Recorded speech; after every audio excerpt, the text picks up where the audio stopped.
ఈ రేవంత్ రెడ్డి గారు కూడా ఆ రోజు గ్యారంటీ కార్డుల కంటే కూడా రెచ్చిపోయి చెప్పిండు.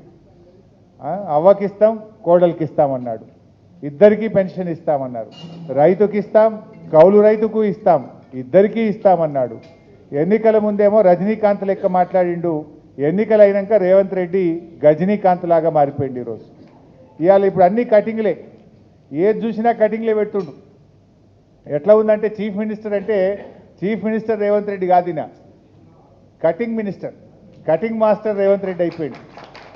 ఈయన చీఫ్ మినిస్టర్ రేవంత్ రెడ్డి కాదు, కటింగ్ మాస్టర్ రేవంత్ రెడ్డి. రెండు రకాల కటింగ్లు. ఒకటేమో కేసీఆర్ గారు ప్రభుత్వం ప్రారంభించిన మంచి పనులు, బీఆర్ఎస్ ప్రభుత్వం చేపట్టినటువంటి కార్యక్రమాలకు, భవనాలకు కానీ, ఆసుపత్రులకు కానీ, స్కూళ్ళకు కానీ, కాలేజీలకు కానీ, ఫ్లైఓవర్లకు కానీ, బ్రిడ్జిలకు కానీ, ఎస్టీపీలకు కానీ రిబ్బన్ కటింగ్ చేస్తుండిపోయి. ఒకటేమో రిబ్బన్ కటింగ్, ఇంకోటేమో కేసీఆర్ గారు ప్రారంభించిన మంచి పథకాలు ఉంటే వాటిలో కటింగ్ పెట్టుడు.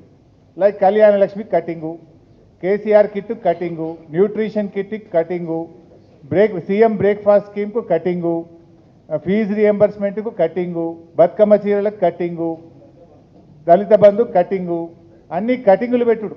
అయితే రిబ్బన్ కటింగు లేకపోతే సంక్షేమ పథకాలకు కటింగు. ఇంతకు మించి రేవంత్ రెడ్డి చేసిన ఏముంది?